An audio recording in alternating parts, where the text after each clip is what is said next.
Magandang araw sa inyong lahat. Ako si Lucille at nais kong ibahagi sa inyo ang isang kwento na nagmula sa aking puso. Isang kwento ng mga nararamdaman, mga tukso, at mga desisyong nagbigay ng bagong kahulugan sa aking buhay.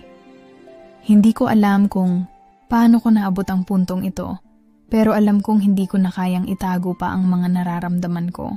Sana sa bawat salitang babanggitin ko, maramdaman ninyo ang bawat pagnanasa, takot, at pagnanais na sumunod sa isang daang tinatahak ko.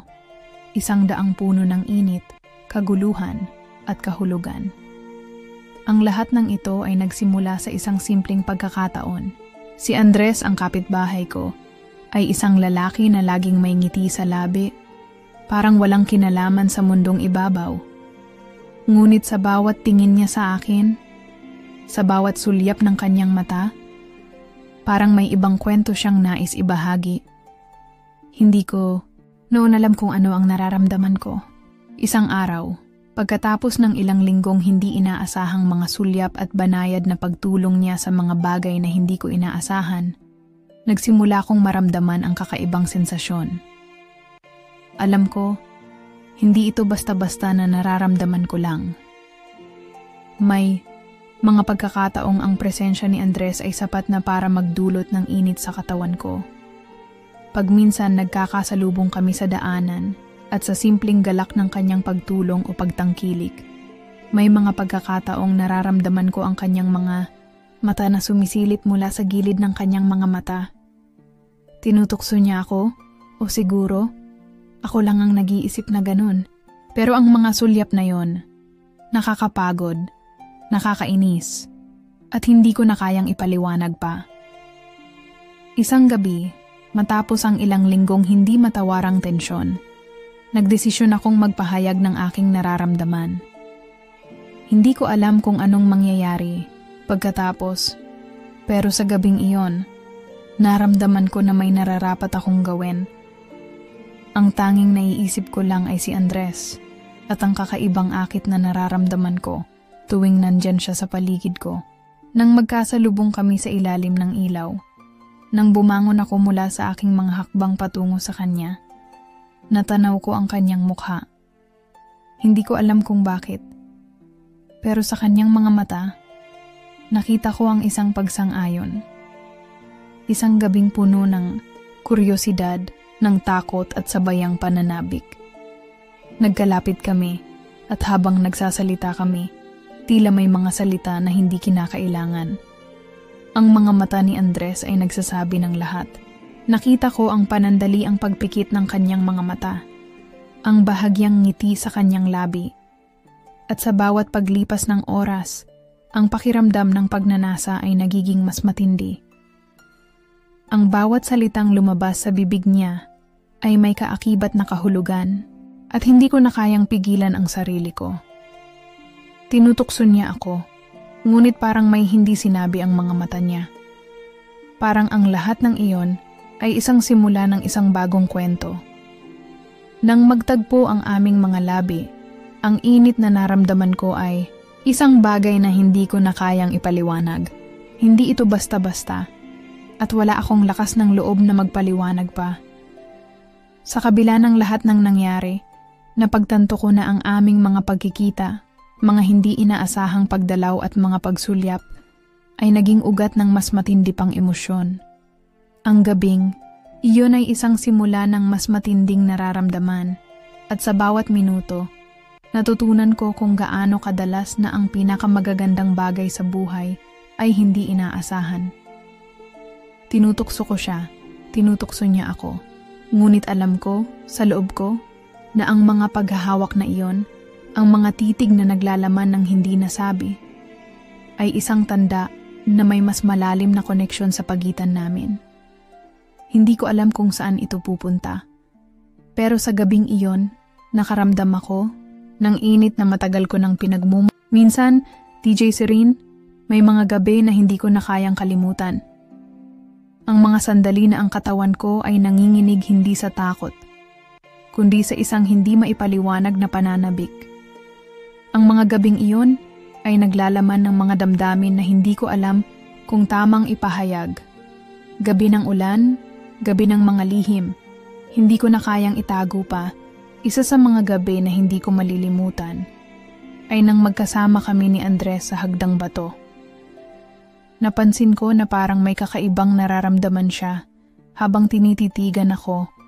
Hindi na basta pagmamasid, kundi isang matinding pagnanasa.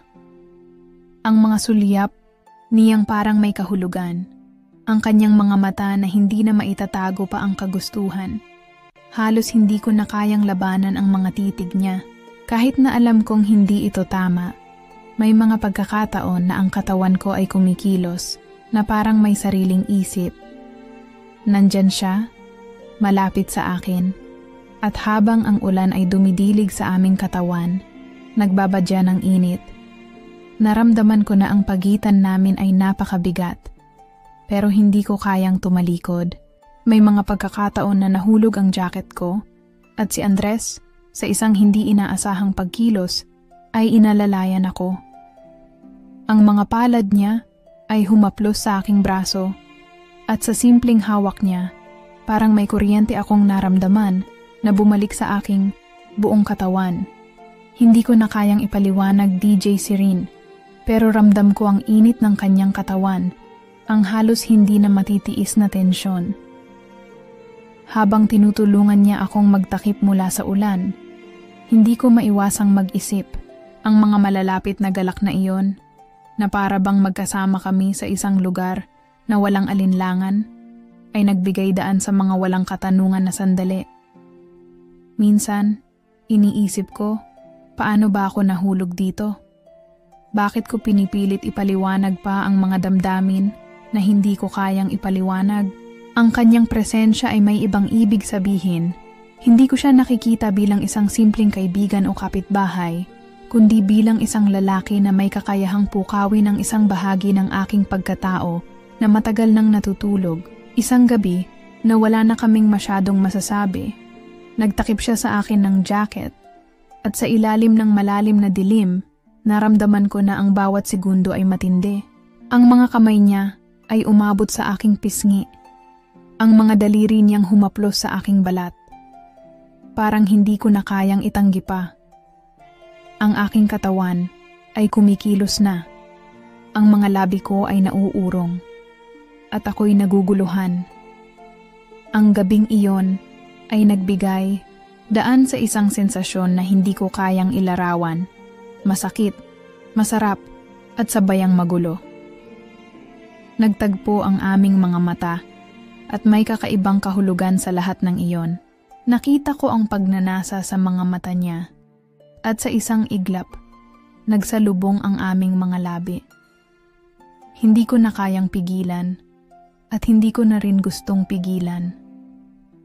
Habang kami magkalapit, naisip ko, ano ba ito?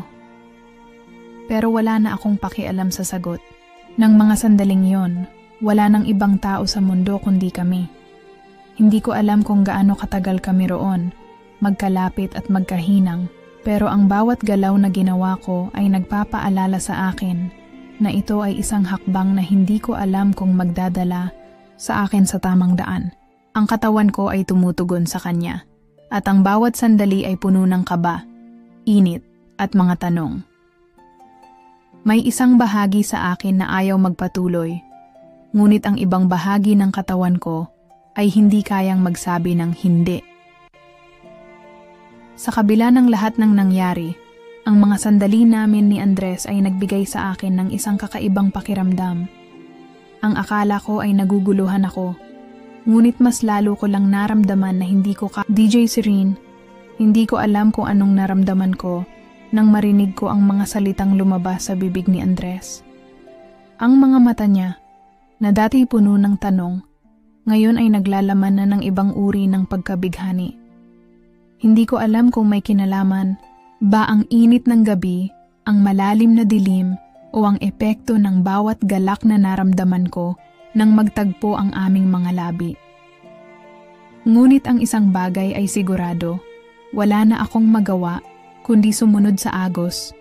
Ang mga kamay niya, na kanina'y maingat, na humaplos sa aking katawan, ngayon ay mas matatag at mas may pagnanasa. Hindi ko na kayang itago ang nararamdaman ko. Naalala ko pa ang mga gabing iyon kung paano niya ako pinapansin. Ang mga titig niyang hindi ko maiwasang maramdaman.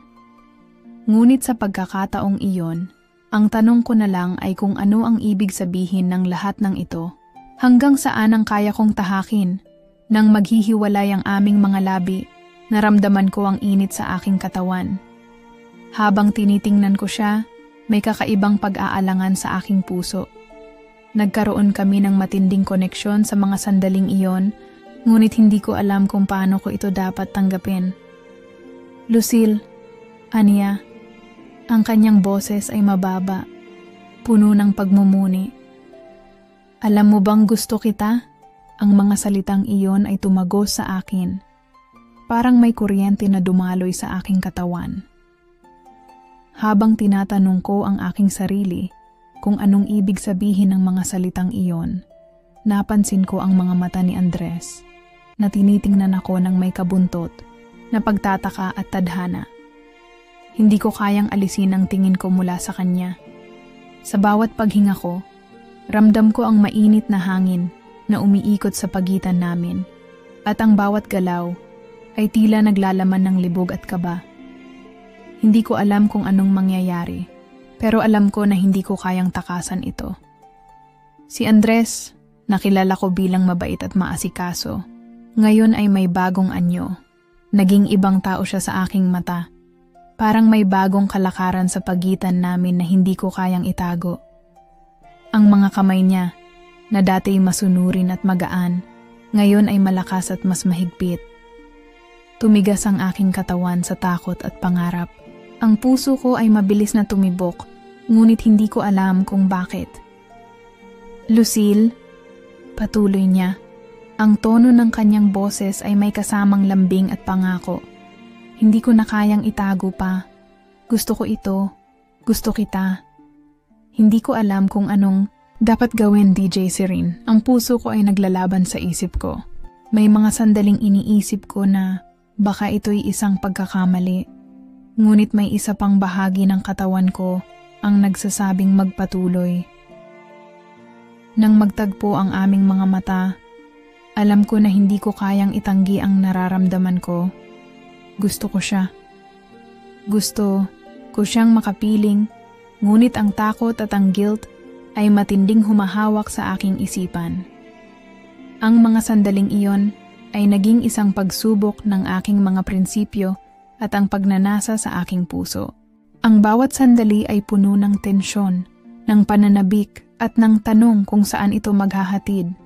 Ang katawan ko ay patuloy na nagtutulak sa akin upang magpatuloy. Ngunit ang aking isipan ay nagtatanong kung anong mangyayari sa dulo nito. Hindi ko na kayang magtakda ng hangganan, DJ Serene. At sa bawat segundo ng malamig na gabi, ang titig ni Andres ay nagbigay daan sa aking kahinaan. DJ Serene, hindi ko alam kung anong nangyari sa akin pagkatapos ng gabing iyon. Para bang ang lahat ng aking nararamdaman ay nawala sa isang iglap.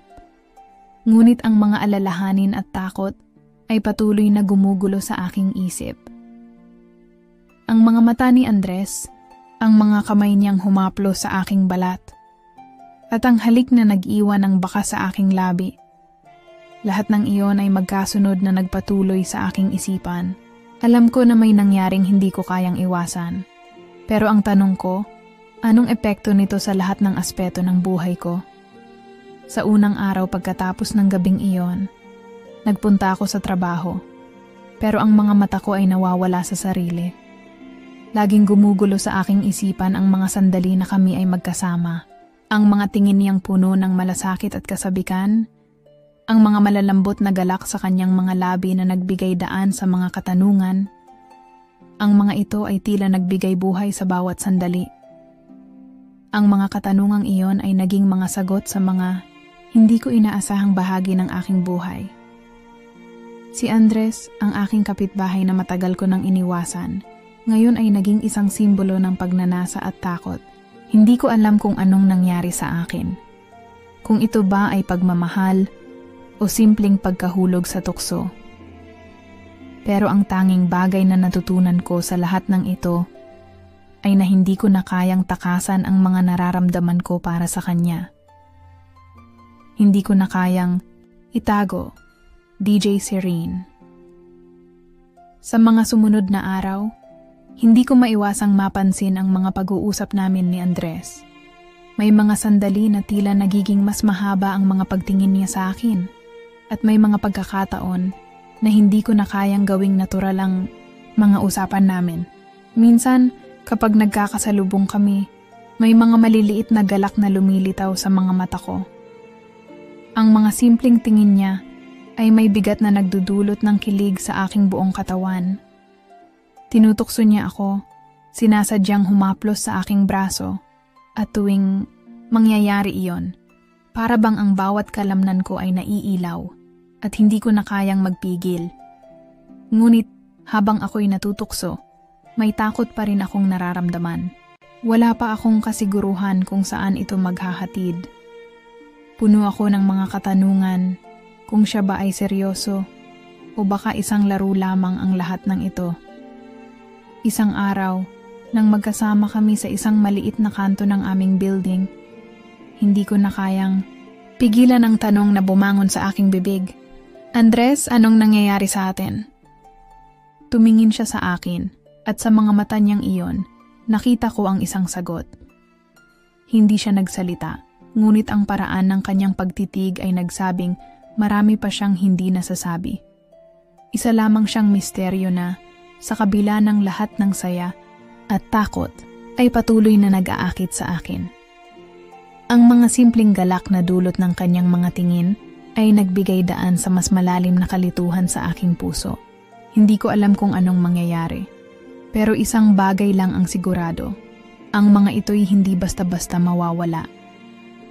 DJ Serene, alam ko na hindi ko kayang baguhin kung ano ang nararamdaman ko. Pero sa bawat sandali ng pagiging magkasama namin, umasa akong makikita ko pa ang malinaw na daan. Na hindi lang ito magiging isang pagkakamali, kundi isang pagkakataon na magbibigay ng bagong pag-asa at sigla sa aking buhay.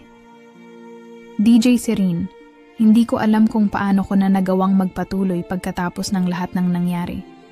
Para bang ang mga araw ay naging magaan, pero ang mga gabi ay puno ng mga tanong na hindi ko kayang sagutin.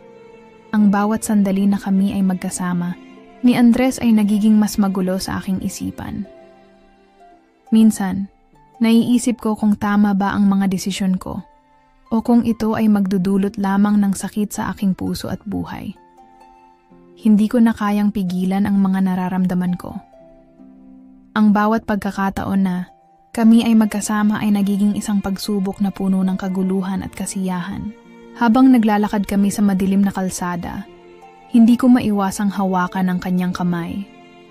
Ang init ng kanyang mga palad ay parang nagpapaliwanag sa dilim ng aking mga iniisip.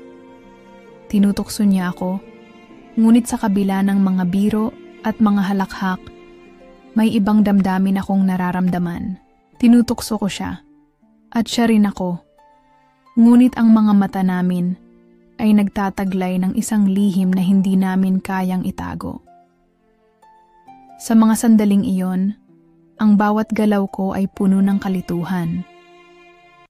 Nakakalito ang mga nararamdaman ko. DJ Serene, hindi ko alam kung ang nararamdaman ko ba ay pagmamahal o simpleng takaw mata sa mga maliliit na sandali ng pagkakaroon ng pansin mula sa kanya. Natatakot ako, ngunit sabay na tumataas ang aking puso sa mga tuksong dulot ng bawat titig niya. Lahat ng mga kilig na nararamdaman ko ay may kasamang takot. Takot na baka masaktan ako. Takot na baka mawalan ako ng kontrol sa aking nararamdaman. Hindi ko alam kung anong magiging epekto ng lahat ng ito. Minsan, naiisip ko kung magtatagumpay ako sa mga pagsubok ng aking puso. Ang mga tanong ay patuloy na bumangon, ngunit walang kasiguruhan kung paano ko ito malalampasan. Bawat sandali na kami ay magkasama ay tila nagiging isang labirint ng mga emosyon. May kaligayahan, may takot, at may pangarap na baka hindi ko na kayang abutin. Nais ko siyang yakapin, ngunit may takot na nananatili sa aking dibdib. Takot na baka ang lahat ng ito ay magdulot ng mas malaking sakit. Takot na baka sa huli, siya lang pala ay isang panandaliang saya na nagbigay daan sa mga komplikadong damdamin. Hindi ko kayang baliwalain ang mga tanong na ito, ngunit hindi ko rin kayang bitawan ang mga sandaling iyon. Minsan, nangyari lang ang mga bagay na iyon nang hindi ko namamalayan. Mga pagkakataong puno ng init ng katawan, ngunit puno din ng kabiguan. DJ Serene, hindi ko alam kung anong klaseng relasyon ang nabuo namin ni Andres. Pero sa bawat sulyap na binibigay niya sa akin, natututo akong tanggapin na may mga bagay na hindi ko kayang ipaliwanag. May mga pagkakataon na gusto kong sumuko, ngunit may mga sandali ring hindi ko kayang palampasin siya. Laging may laman ang mga pagkikita namin, ngunit hindi ko alam kung hanggang kailan ko kaya itong pagtibayin. Tumagilid ang mundo ni Lucille nang matuklasan niya ang isang bagay na hindi niya akalain. Si Andres, na akala niyang walang pakialam sa mga nangyayari sa kanila, ay may itinatagong lihim. Hindi siya katulad ng iniisip ni Lucille. Ang mga biro at pilyong pagpapakita niya ay may malalim na ibig sabihin. Inamin ni Andres na matagal na rin niyang pinapasa ng parehong nararamdaman para kay Lucille. Ang pagsisiwalat na ito ay nagdulot ng matinding panginginig sa puso ni Lucille. At sa unang pagkakataon, naramdaman niyang siya ay nakita. Hindi bilang kapitbahay, hindi bilang isang bagay na nais lang niya, kundi bilang isang tao na matagal na niyang pinapantas siya. Ngunit may kasunod pa. Isang tao na hindi nila inaasahan ang may kontrol sa lahat ng nangyari. Isang tao na nasa dilim, pinapalakas ang tensyon sa pagitan nila, nagmamanipula ng sitwasyon. Ang puso ni Lucille ay kumabog ng mas mabilis, hindi lang dahil sa pagsisiwalat ni Andres, kundi dahil sa pagkakaalam na may ibang tao pala na may ginugol na panahon upang baguhin ang lahat ng nararamdaman nila. Ito ang unang pagkakataon na naramdaman niyang ang bawat hakbang nila ni Andres ay may patagong tangan na hindi nila nakikita. Ang lahat ng anggulo, ang bawat saglit na kanilang pinagsaluhan, ay tila may gabay na hindi nila natatanaw. Ang ideya na may iba pang nakakakita at nagpapaalab ng kanilang damdamin ay nagbigay ng kakaibang pakiramdam. Isang halo ng takot at pagnanasa na hindi niya matukoy. May ibang tao, Lucille, patuloy na sabi ni Andres. Isang tao na hindi ko alam kung sino. Pero alam ko na manipulado tayo sa isang laro na hindi natin kontrolado. Hinawakan ni Lucille ang kanyang dibdib, pakiramdam, ang sakit ng biglaang pagkabigla. Ang lahat ng akala niyang totoo at natural ay tila naging parte ng isang masalimuot na laro. Sinong tao ang ito? Bakit nila ginawa ito? Ang mga tanong ay patuloy na naglalaro sa kanyang isipan, ngunit wala siyang sagot. Bakit? Bakit hindi mo sinabi agad? Tanong ni Lucille. Habang ang kanyang boses ay nag-aalab ng galit at pagkabigo, gusto niyang marinig ang mga sagot, pero pati siya ay hindi matutunan kung anong nangyayari. Andres ay lumapit at sa kanyang mga mata ay makikita ang bigat ng pagkatalo. Gusto ko sanang ipaliwanag, pero ang hirap. Sa mga taon ng pagiging magkakapit-bahay, ako rin ay nakaramdam ng ganito sa'yo. Hindi ko alam kung paano ko ipapaliwanag sa'yo kung gaano kahirap itago ito. Ang mga mata ni Andres ay malalim, puno ng kalungkutan. Pero ito ang pinakamabigat na bahagi. Gusto ko sanang sabihin na hindi ako nagsinungaling. Pero sa likod ng lahat ng ito, may isang tao na patuloy na nag-uudyok sa atin. Ang mga salitang iyon ay tumagos kay Lucille. Isang tao ang nakatago sa likod ng lahat ng mangyayari. At hindi nila alam kung ano ang tunay na layunin. Bawat galak, bawat pananabik na kanilang nararamdaman ay hindi lang resulta ng kanilang damdamin, may iba palang nagpapagalaw sa kanila mula sa dilim. Bakit hindi ko ito nakikita? Tanong ni Lucille. Ang kanyang mga labi ay bahagyang nanginginig sa takot at kalituhan. Hindi ko rin alam, Lucille, sagot ni Andres.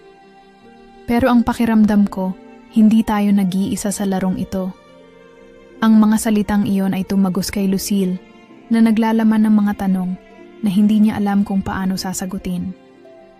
Ang lahat ng kanilang pinagdaanan, ang mga sulyap, ang mga biro, at ang mga katahimikan, lahat ay tila nagkaroon ng ibang kahulugan.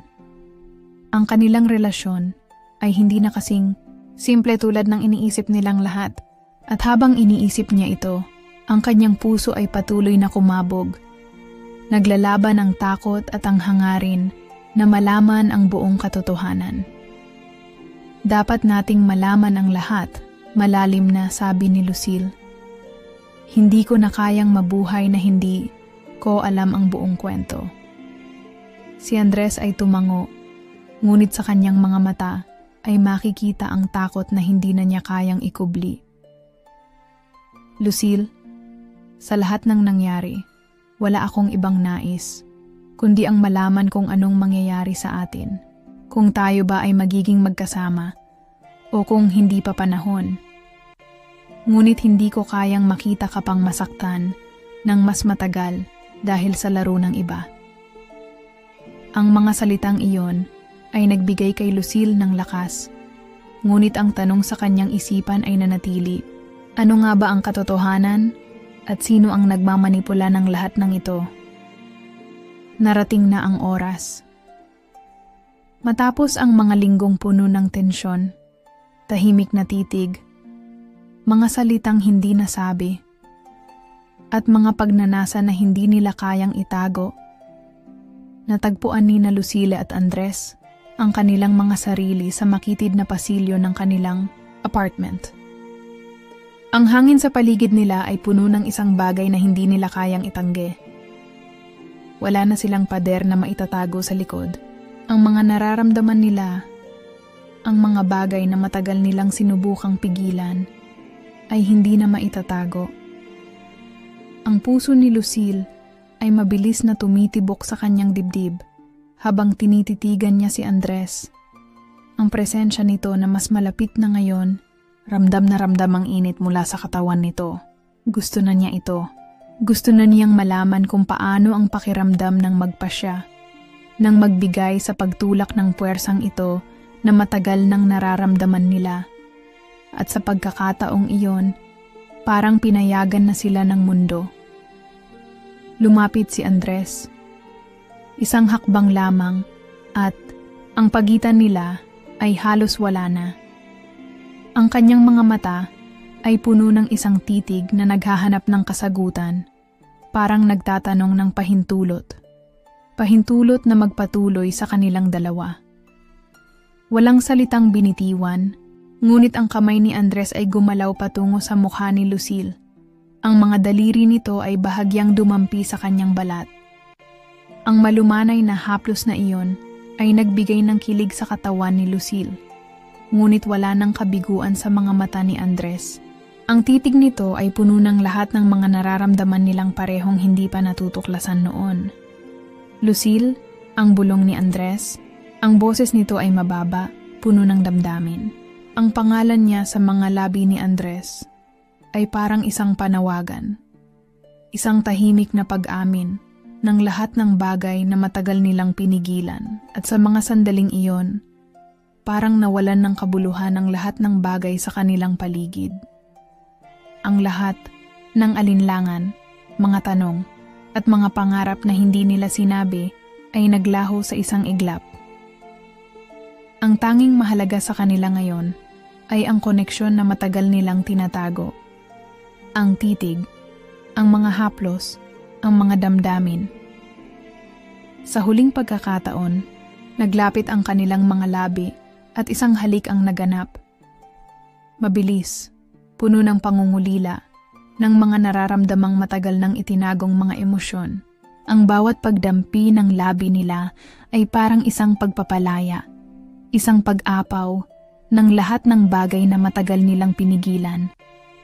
Habang ang mga katawan nila ay nagsanib, ramdam ni Lucille na nagdesisyon na siya. Wala nang balikan. Ang mundo sa paligid nila ay naging malayo at ang tanging mahalaga ngayon ay ang init ng katawan at damdamin nila. Habang ang halik ay tuluyang nawala, kapwa sila humihingal. Ang kanilang mga puso ay mabilis na tumitibok, walang alinlangan, walang panghihinayang.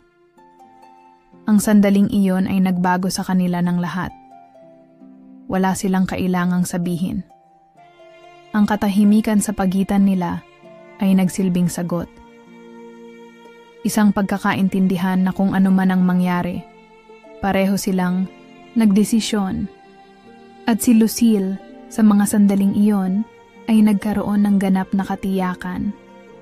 Wala nang balikan. Kung anuman ang darating, anuman ang magiging hamon sa kanilang dalawa, nagawa na niya ang kanyang desisyon. Ang sandaling iyon, ang nararamdaman, nilang init at ugnayan, ay magbabago sa lahat ng aspeto ng kanilang buhay. Ang bawat paghinga ni Lucille ay puno ng tensyon. Pati ang mga mata niyang nagmamasid kay Andres. Hindi maikakaila na ang kanilang gabing pinagsaluhan ay nagbukas ng bagong daan. Isang landas na puno ng mga tanong at hindi tiyak na sagot. Ang init na kanina'y naglalagablab sa kanilang mga katawan. Ngayon ay napapalitan ng malamig na katahimikan sa pagitan nilang dalawa. Nakatayo siya sa harap ng pintuan. Hindi malaman kung ano ang susunod na hakbang. Si Andres, na matamang nakatingin sa kanya, ay tila naguguluhan din. Wala na sa kanilang mga mata ang mga biro at lambing na nakasanayan niyang makita. Sa halip, isang seryosong pagtingin, may kalaliman at may kabuntot na bigat. Hindi na nila kayang baliwalain ang kung anong nangyari. Ang mga titig nila ay nagsasabing, mas malalim ang koneksyon nilang dalawa kaysa sa kung anong sinimulan nila sa mga naunang linggo. Si Lucille ay hindi makapaniwala na pagkatapos ng lahat ng nangyari, naroon pa rin siya, tinitingnan si Andres na may mga tanong at higit pang emosyon na hindi niya alam kung paano haharapin. Lucille, malumanay niyang sinabi, ang boses ay may kalakip na pag-aalala. Alam ko na hindi ito ang itinakda natin. Pero sa bawat sandali na magkasama tayo, ramdam ko ang mga bagay na hindi ko kayang ipaliwanag. Si Lucille, na malalim ang iniisip, ay napahapit ang mga kamay sa kanyang dibdib, damang-dama ang mga mabilis na pintig ng kanyang puso. Hindi niya na kayang ipagkaila pa ang nararamdaman niyang init at ang koneksyon na nag-uumapaw sa kanilang dalawa. Pero may takot pa rin. Takot na baka mawala ang lahat ng ito. Takot na baka may mga bagay silang hindi kayang harapin. Nandoon na tayo, Andres. Ang mahina niyang tugon, habang iniwas ang mga mata kay Andres. Pero hindi ko alam kung kaya ko pang magpatuloy. Marami akong iniisip. Marami tayong dapat iisipin. Bumuntong hininga si Andres. Parang inaamin ang sakit na nararamdaman. Hindi ko alam kung anong mangyayari sa atin, Lucille, sabi niya. Ang mga mata ay puno ng hindi masasabing emosyon. Pero hindi ko kayang itago pa ang nararamdaman ko. Hindi ko kayang magpanggap na hindi kita mahal. Sa mga salitang iyon, natagpuan ni Lucille ang sarili. Hindi siya makapaniwala, ngunit naramdaman niya ang kabigatan ng mga salitang iyon. Ang simpleng pag-amin ni Andres na ang nararamdaman nito ay mas malalim kaysa sa nararamdaman niyang kanina lamang ay isang lihim na pagnanasa. Ang kanilang relasyon ay nagbago. Hindi na ito ang magaan na pag-uusap, ang mga biro at pagtulong sa mga maliliit na bagay sa araw-araw. Ngayon may mga alalahanin, may mga pangarap, at higit sa lahat, may mga desisyon na kailangang gawin. Ang kanilang samahan ay puno ng mga pagsubok, pero sa kabila ng lahat ng iyon, alam ni Lucille na hindi niya kayang iwan si Andres. Ngunit may mga tanong na kailangan pa ring sagutin. Kailangan nilang malaman kung kaya nilang magpatuloy sa ganitong kalakaran.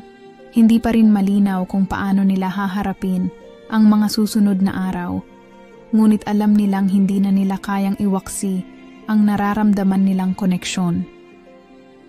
Habang ang gabi ay dahan-dahang nagiging tahimik, si Lucille at Andres ay nagkatinginan, pareho silang nag-aalangan. Pero may hindi maipaliwanag na pagnanasa na ngayon ay nag-uugnay sa kanilang mga puso. Ang lahat ng ito ay nagsimula sa isang gabing puno ng hindi inaasahang emosyon. At ang pagkakaroon ng relasyon ay parang isang mahirap na desisyon, ngunit sa kabila ng lahat ng kanilang takot, may nararamdaman silang mas matimbang na koneksyon kaysa sa lahat ng mga tanong at kalituhan. Minsan, hindi lahat ng kasagutan ay dumating agad. Ngunit sigurado silang ang pag-ibig, kahit na mahirap, ay naroroon. Lumipas ang mga linggo at ang buhay ni Lucille ay nagpatuloy. Ngunit sa kabila ng mga araw na puno ng routine at mga obligasyon, naroroon pa rin ang mga alaala ng gabing magkasama sila ni Andres. Walang makakalimutan ang init ng kanilang mga pagkikita, ang hindi maipaliwanag na koneksyon na nagsimula sa mga simpleng saloobin at dahan-dahang naging mas malalim. Isang araw, habang siya ay naglalakad sa kalsada, napansin ni Lucille ang kanyang sarili. Tila ba siya ay ibang tao, may kasamang kabiguan ngunit may kasamang tapang. Si Andres, bagamat hindi nila nasusunod ang mga plano nila, ay nagbigay sa kanya ng lakas na harapin ang kanyang mga nararamdaman at ang mga desisyon sa buhay. Lumapit siya kay Andres isang hapon at sa mga mata nilang magkaibigan, nag-umpisa silang mag-usap muli. Hindi na ang mga simpleng biro at mga pangako ng hindi matitinag na relasyon. Ngayon, may mas malalim na pag-unawa. Lucille, nag-umpisa si Andres, ang boses ay puno ng hinagpis at pangarap. Hindi ko alam kung ano ang hinaharap para sa atin. Pero natutunan kong tanggapin kung ano man ang darating. Wala na akong ibang hiling, kundi ang maging buo ako para sa iyo. At sana, ikaw din. Nakatingin si Lucille kay Andres. At bagamat puno ng takot at pag-aalala, alam niyang hindi ito ang katapusan ng kanilang kwento.